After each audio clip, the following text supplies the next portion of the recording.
Well, thank you very much. I'm really delighted to be here. And I think you'll agree with me that in Bob Wise, you have an unbelievable leader and someone I admire so much on a personal as well as professional level. I also want to say that it's downright intimidating to follow the last two speakers that you've had, who I think were just spectacular. But be that as may, you're stuck with me. I also want to thank you personally for the work that you all do, because you do make such a difference. And it may seem like very hard, the battle that you're engaged in, but actually the voters listen a lot to what many of you have to say. And I love the name of your organization, Sea Change, because while it's trite to say, cancer does catch people's attention. And it is the big C. And what you all have to say, what you are putting forward is some of the strongest messaging out there on healthcare. And right now, honestly, the messaging on healthcare is a total mess. Would I lie to you? No. It's very, very important for us to think about the context that we're operating in, and I think it's great that you added a public opinion piece to your efforts as well as the more clinical data that you're more used to. So we've pulled from a variety of polls to look at the context in which we're operating, disparities in healthcare, preventative care, attitudes on healthcare services, end-of-life and palliative care, and then how does the public break up as a group? And don't worry about taking notes. You all can have all of these slides. So first of all, the public knows very, very little about what's going on in terms of healthcare. And in fact, they know so little, they're willing to admit it. People usually lie about how little they know. Here, people can't even pretend. And unfortunately, for many of the goals that we bipartisanly share, much of the healthcare debate has become very polarized. And it's much more a political debate than a healthcare debate. And in fact, the people that care most about healthcare and that pay the most attention to healthcare as care, women voters, are paying the least attention right now because they see this as a political fight that they're not interested in, rather than a conversation about healthcare for themselves and their families. If you notice here, across the board, women who are the healthcare voters, if you think about your target audience, a lot of your target audience is women. 80% of the healthcare voters in this country are women. 80% of the healthcare decision makers are women. And there may be many areas where women actually make the decisions for men, but this is the one area that they admitted. And so men say, you know, I do what my wife tells me, my girlfriend, my mother. You know, I go to the doctor when she tells me. We buy the insurance plan my wife wants to get. Women really are the healthcare drivers in this country. But right now they're paying, as you can see here, very little attention because they don't see this as a debate about something that helps their family. If you look at the Affordable Care Act, right now voters oppose it by 7 points. Now, notice that 67% of voters have an opinion, only a quarter of voters know anything about it. Demonstrating again that this is really much more of a political issue than a healthcare issue. And by the way, one thing I should say, and I think you, because you're in touch with the grassroots, always feel very comfortable about this. One of the other things I said to Governor Wise was, you know, voters hold mutually contradictory views and usually deeply resent having it pointed out to them. So if we're looking for consistency, this is not the presentation for you. If we look at the third of the voters, or the voters who say they know the least about the Affordable Care Act and healthcare reform in general and the new things that are coming on board, in many ways, they are the constituencies most healthcare oriented, most affected, and most driven by some of the issue areas that you're really involved in. So it's women, it's Democrats who you'd think would know it just because it's their guy's plan. It's African Americans and Latinos. It's people who don't have insurance. People really have no idea what is going on in terms of healthcare reform. And you can see the patterns here are driven by politics. Democrats mildly favor the plan. Even they can't bring themselves to be wildly enthusiastic. Republicans strongly oppose it, and independents are just divided. It's a political issue right now. It's not a health care issue. And similarly, same patterns apply for women who are the health care voters by these different constituencies. So if we go beyond that and we give people information, this was a survey that we just released for the Herndon Alliance and the Communication Consortium on how to talk to women about health care reform. And what we provided were a list of the services covered and some messages around very, very powerful themes. And I'll show you both of those in a moment. People went from being net negative about the plan to net positive by 17 points. And women, African Americans, Latinos, people without insurance moved even more. Now this is an astounding level of movement in the survey because voters know they already said they didn't like this thing. And so they try to be at least somewhat consistent during the course of a survey. And this information was very, very powerful to people. Some of the strongest information you'll see was how healthcare reform intersects with cancer prevention and cancer detection. That was some of the strongest and most universally appealing aspects of the plan. Also, the denial for pre-existing conditions. And people think, particularly that cancer is a pre-existing condition. They're terrified about being denied coverage or meeting a secret cap in their policy that they didn't even know about when someone in their family has cancer. So you are at the very center of being able to change the way people think about healthcare reform in general and the way people think about some of the newer efforts, whether or not you support the bill, some of the newer approaches in the bill. We don't have a lot of data out there on how people feel about disparities in healthcare. And frankly, this is really an area that could use more research. But we do know that ACA requiring new insurance plans to provide cancer screenings, only 29% of the people are aware that ACA does that. 85% support the free cancer screenings, and again, it's one of the most popular issues in healthcare reform. What's interesting is also when we were originally doing work on national healthcare reform, we were looking for bridge things. What are the things that you can talk to people about that then have them want to expand coverage? And we found actually that cancer screening was the #1 thing that we could identify where people said, well, once you found it, you can't have a cancer screening in the mall and then tell people, well, go shopping. You have to treat that. And it was the #1 thing that was called, what we called a transition service, that expanded people to the notion that everyone should have access to affordable coverage under whatever mechanism you prefer. If we look at whether or not people think that ACA will help their families, first of all, Insured America is net negative. People think that the one thing that has gotten through for Insured America is that ACA is for uninsured America, not for them, and that it's going to cost them more money. Because people think even if you find savings in the long run, 44 million people uninsured and you cover them, that's going to do two things. First of all, it's got to raise costs because you're going to find things. If you didn't have insurance, you couldn't go get that screening.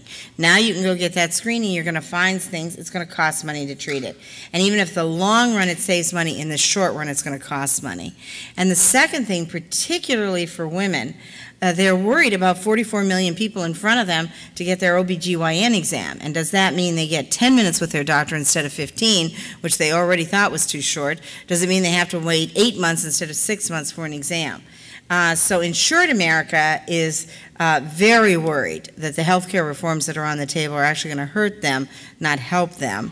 Uninsured America, though, is pretty lukewarm as well. And only 31% think ACA will help them. And basically, that 31% doesn't know about ACA.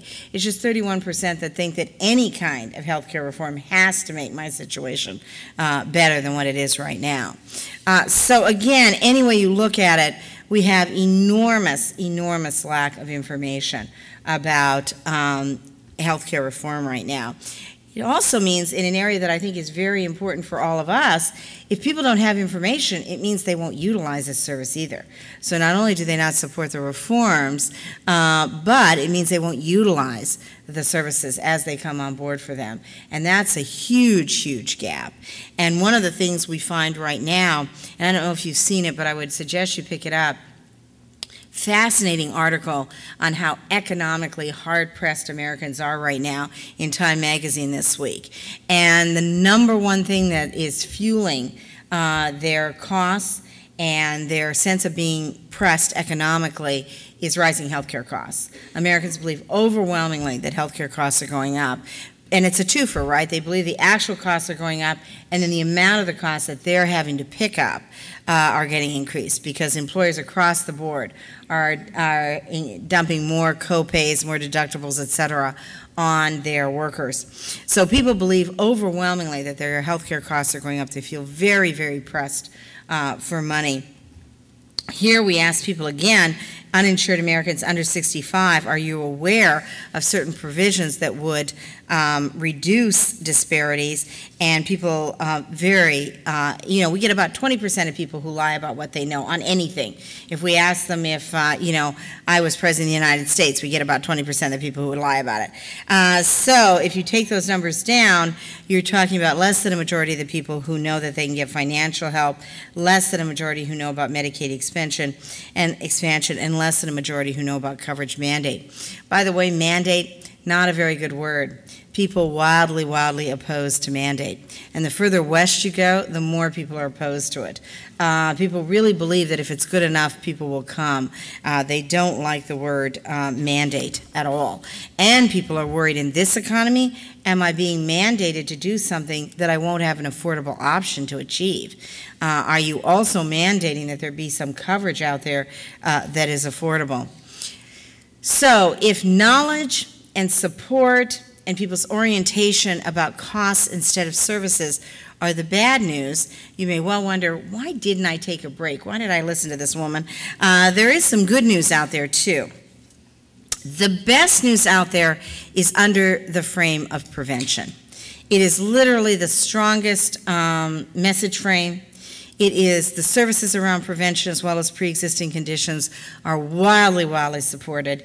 And, of course, Americans don't want to give up their chicken strips. So, there are limits in terms of their engagement in preventive behavior. But having said that, people love the prevention piece of healthcare. And they are very attuned to prevention. They believe prevention will save money. They believe this is one of the places where you can actually get some cost savings, and this is where you really grab women's attention because they want to engage in more preventive behavior for their families.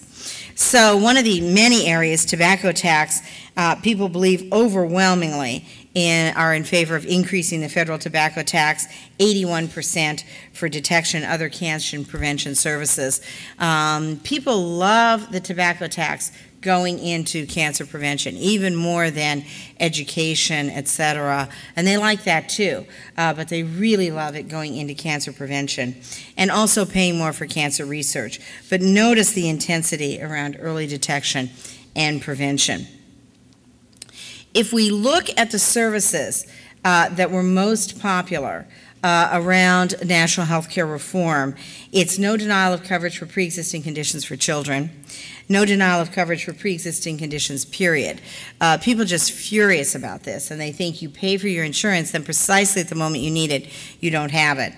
That you cannot charge women more than men for health care services. Women are deeply resentful that being a woman is a pre-existing condition, and they really think, one of the biggest problems we have is that some of these provisions are delayed in their implementation. And as you know, this provision is delayed because people feel that the experts felt that you had to have the exchanges up before you could implement it. Real people think, I don't get that. you just make it illegal in all policies. Why do you have, it's, it's the level of the playing field. It's illegal everywhere. So why did you have to have new policies? Just tell them they can't do it. Mammograms and cancer screenings with no copays. Wildly, wildly popular with people. 66% of people say it would make them feel more positive toward national health care reform. 50% said much more positive. No denial of coverage for pregnancy, rape, cancer, and domestic violence. Prenatal care, well woman preventive exams, annual exams. Very interestingly, we tested well women exams and annual exams because we thought that men might like annual exams better than well woman exams. Well, it turns out men don't want to go to well women exams or their annual exam, so they like the well woman exam better anyway. And then preventive care in Medicare with no copay. And one of the things that's very, very, very popular with women voters in particular right now is the preventive care and the cancer care within Medicare. A lot of baby boomer women and a lot of senior women are increasingly aware of things like breast cancer among senior women. And so both the daughters and daughter-in-laws and moms and mother-in-laws, I think this is an area that has not received enough attention or enough care. If you notice here, and then finally no deductible, no copay for basic preventive care, all very, very, very popular, and full maternity coverage. Now, people, you may think, well, people just liked everything, right? What's there not to like? But this was asking something different. This was asking people how important it was to make you feel better about national health care reform. And you can see people were making very differentiated judgments from things that had 50% intensity to things that had only 27% intensity. People were making differentiated judgments. Interestingly, men and women liked exactly the same things. It's just that women liked the stuff with more intensity. But men and women, this might be an area where you think I have to have a lot of different messages. No, not really. Everybody liked everything about the same. There were some differences by generation of women, and it speaks to the degree. What's interesting here is when you ask people about national health care reform, there weren't a lot of differences by age of women. But when you ask them about the services, there were. And that is the difference between having a political issue and having a consumer issue, a health care issue. And this issue, this conversation about what was provided, moved it from a political issue to a consumer issue. So that you see here, you have older women particularly intense about the mammogram and cancer screenings and also the Medicare services.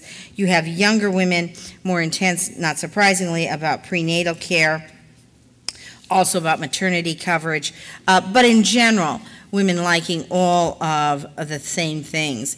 You may have seen the recent controversy on birth control. Younger women in particular like the coverage on birth control, not surprisingly. Then we looked at overall messages. Now, messaging does not get support for healthcare reform independent of services. You can't just change the word or sprinkle a little bit of message dust over what's happened and get people on board. The way to get people on board is to get this out of the political arena and into the arena where groups like Sea Change are talking about the actual services that are provided. But once that service conversation has happened, then there are some messages that are quite popular with people. And the two strongest messages are, first of all, the broad prevention message, which is the second one here. And it says, starting this year, all new insurance plans must cover key prevention services like contraception, well woman exams, breast and cervical cancer screenings, which many women have put off or sacrificed because of the cost involved. This will save thousands of lives every year and bring down costs because it's far more effective to prevent an unintended pregnancy or to detect cancer early. Covering preventive care as basic health care, including family planning, contraception, birth control, is important to good health care for women. Very strong message. 46% found that very convincing, 70% found it convincing. We usually think we have strong messages when we have about 35 to 40 very convincing and a majority of people convinced. This is testing way over that, with men and women, by the way. Another strong message is The new health care law will provide basic preventive health care and women's health services with no copay, and make health care coverage more secure by ensuring that working families cannot be denied coverage due to pre-existing conditions, or lose their coverage, or be forced into bankruptcy when someone is sick. And remember that people volunteered as the number one pre-existing condition, the number one cause of bankruptcy, the number one cause of having a secret cap and losing your insurance when you didn't know about it was cancer. People believe overwhelmingly that cancer is the driver of those three things, or the really scary one of those three things. It will also require that members of Congress get their health care coverage from the same plans as millions of Americans. This is what I call tapping into the politics of resentment.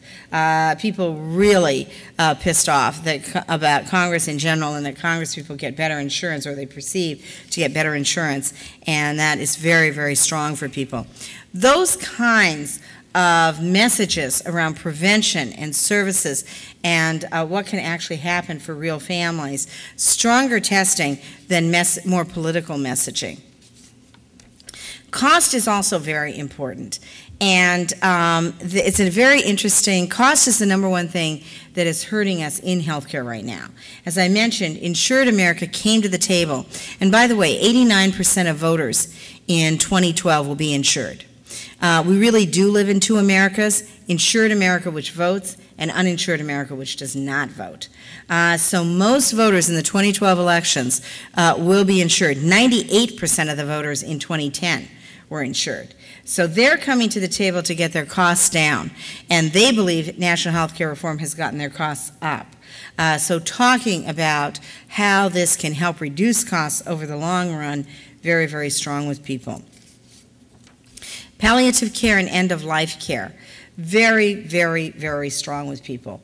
This is an agenda where real people have moved much, much faster than policy has, and where people individually are making decisions, and the baby boomers in particular are driving this because they are now engaged in caring for aging and ill parents, as well as thinking about what they want to do with themselves, as well as having some friends and family facing some pretty serious early cancer issues. And of course, the whole Steve Jobs thing, just raising this again in pop culture in a way that will really speak to the baby boomers. 70% of voters say they're not at all knowledgeable about palliative care. And again, remarkable level of honesty here. Most people lie about things, but they couldn't even make it up here. The language matters a lot. And one of the things I will say about our debate here and about the work that we do, if we deliberately went out to pick worse language, we would be hard-pressed to have done better than we have done. So, first of all, people have no idea what is palliative care. 70% of the voters admit they couldn't even make up what the hell it is. When we defined it, noticeably, we defined it as a medical specialty, improving quality of life with serious illnesses, emphasis on pain and symptom management, communication, coordinated care, appropriate from the time of diagnosis to curative treatment. That got a good rating, 63 favorable out of 0 to 100, given that we started at not at a running start, but at a flat walk, because nobody had any idea what we were talking about. That's pretty good. But it works even better to talk about a team of doctors, that it's appropriate at any age and any state of serious illness. And that was very, very responsive to people. Some of the language that we use, medical home, wildly unpopular with people. People don't want to go to a medical home. It sounds like an old age home. They already got one home and their mortgage is under on that one already, so they don't want another home. The accountable care organization. People sound like, that sounds to people like another insurance ruse. They don't like their insurance company to begin with. They don't want another insurance company. When you talk, however, about a personal team of doctors, and particularly a team of doctors headed by your own doctor, That is very, very popular with people. They love the idea of a personal team of doctors. And particularly people who have gone through cancer or gone through chronic illness, they believe, and I was really interested in the last speaker saying that, communication and coordination isn't always that important, because actually voters believe it is extremely important and that it doesn't happen very much. People also like technology and medical records. Americans are techno-optimists. They always believe that technology can be a solution to a problem. And they love the idea of medical records and coordination. They're not actually particularly concerned about privacy. I mean, you can raise privacy and make them concerned, but they don't tend to be particularly concerned about privacy because they think it can be protected as well. And they're also, accustomed to making lots of technology decisions now where their privacy is being invaded, everything from their bank account to their credit card. So they went like, oh well. So they're more interested in the positive benefits than the negative ones. People also like the idea, when we talk about people, they're concerned that their doctors may not know all of the options. And they like the idea of something that will expand their doctor's knowledge about alternatives. Now, they say that they want decisions made jointly by themselves and their doctors, but they're overwhelmingly deferential to their doctor. And we asked actually, we just asked a survey that hasn't been released where we asked people, would you ask your doctor if they have any kind of financial interest in the treatment that they're recommending? Like if they're recommending rehab, do they have a financial interest in? People were appalled that we would even mention that. They thought absolutely not. They don't want to break down what they think of as that very special relationship with their doctor. Over 80% of people are totally satisfied with their doctor, by the way. The only person that they're interested in asking some side information from is the nurse. They do think that they like nurses even better than doctors, and so they love the idea of nurses as an information source, and they really believe that nurses have nothing but their best interests in mind, because you certainly wouldn't go into nursing for the money. People believe that doctors may not talk and may not share information, and that's another reason why they like the idea of coming together. People report overwhelmingly that patients with serious illness and family members may leave a doctor's office or a hospital feeling unsure. People are very interested in what kind of follow-up can there be, because it's very overwhelming for people, the experience in the doctor's office. And then when they get home, it's like, oh my God, what was I supposed to do and what is it? They also think that their parents who are going in for care really are not. You really need an advocate, you need another family member, and people may not be experts. So people are very interested in how do you get the increased information. And people are reaching out and using different sources for that. They're using the web in record numbers. Unfortunately, they're relying on TV advertising for the purple pill in record numbers too. They are talking to their pharmacists in record numbers in terms of trying to get information about that. And that they also believe overwhelmingly that people do not have enough time with their doctors. The number one measure that people have of quality care is how much time they have with their doctor. That is their number one personal assessment. So again, people would have the doctors and the patients make the decisions together, and they say overwhelmingly that they are deferential to their doctor's decision. People love the idea of having a public debate of end-of-life care. They already believe that they are moving in this direction. And they didn't like death panels, by the way, and sadly, they didn't find it inconceivable that we might have included death panels in national health care reform, but people really do like the idea of hospice, at-home care, and discussing more with family and with patients about the kinds of options that there are for end-of-life care. So the last thing we did is we looked at the population, and we divided the population, or the population divided itself up into 5 clusters of people. First are the cheerleaders. These are the people who right now are approaching healthcare reform as a political issue more than a healthcare issue. They're called the cheerleaders. They're wildly in favor of healthcare. They love the no denial and the cancer piece. And while they're approaching this as a political issue right now, the cheerleaders are people that could be very, very useful for some of your efforts. These are the influentials. These are the people. The Influentials was a book that said, how does 1 in 10 of us tell the other 9 what to eat, where to shop, and who to vote for. A third of women now get their information from friends and family. These cheerleaders can be the networkers. These are the people that can get information out. That if we provide this information, they're the ones that are likely to forward it to friends and family. They're the ones that are likely to bring it up at Thanksgiving dinner, etc. The next group, about the same size, 22% of the population, are what we call the uninformed base. These are younger, they're overwhelmingly female, they're very, very, very supportive of many of the changes in healthcare, including the pre-existing conditions ones and all the cancer provisions. They're very prevention-oriented, but they know absolutely nothing about national healthcare reform, and not a single one of these people support it today because they don't know anything or they're just opposed to it because they think it's politics. They're very responsive to messages around prevention and very responsive to messages about the changes in Medicare. They are more female. They are overwhelmingly blue collar. The biggest difference between the uninformed base and the cheerleaders are college educated. The uninformed base are blue collar. So these are the people that if we want to reach, we can't reach them with a 100-page set. I couldn't believe it, a 100-page set of regulations. They can't be reached with a 22-pager. They can be reached, they're not going to come to a town hall meeting. They'd rather die than come to a political town hall meeting. They're not going to get online to any of our websites. But what they are reachable, they're involved in lots of other kinds of things.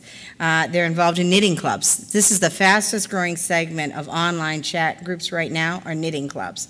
They are heavily involved in Pamper Chef, something you may not know about, but kind of a downscale Williams and Sonoma where people have parties at their homes to sell cooking stuff.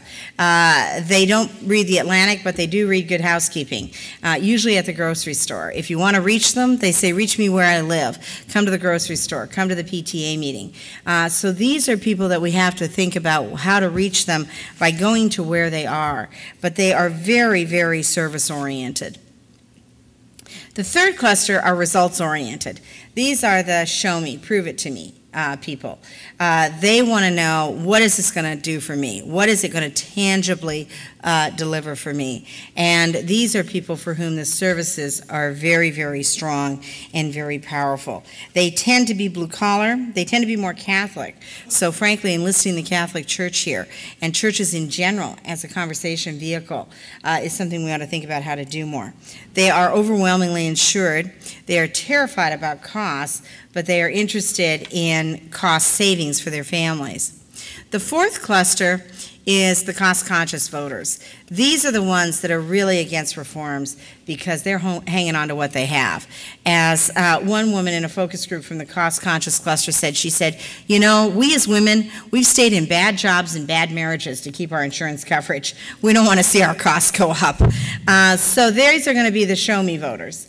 And probably given kind of the delay in implementation, it may be hard to get them for reform in the short run. But they are terrified of the costs of cancer.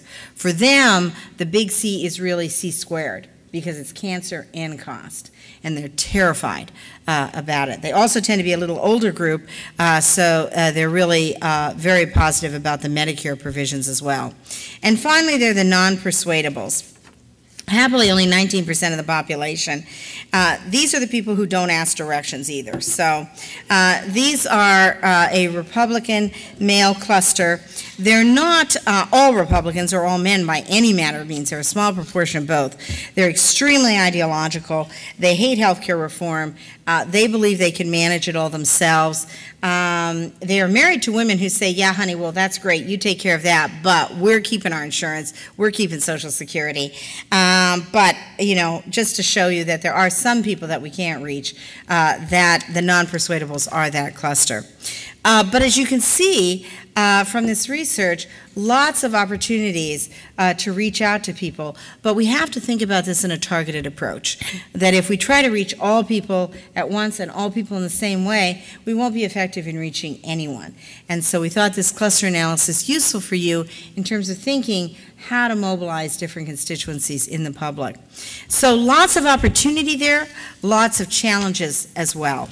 And I think that you all will be central to protecting the services that are positive in reform and to getting the word out both in terms of politically and public policy-wise as well as service-wise.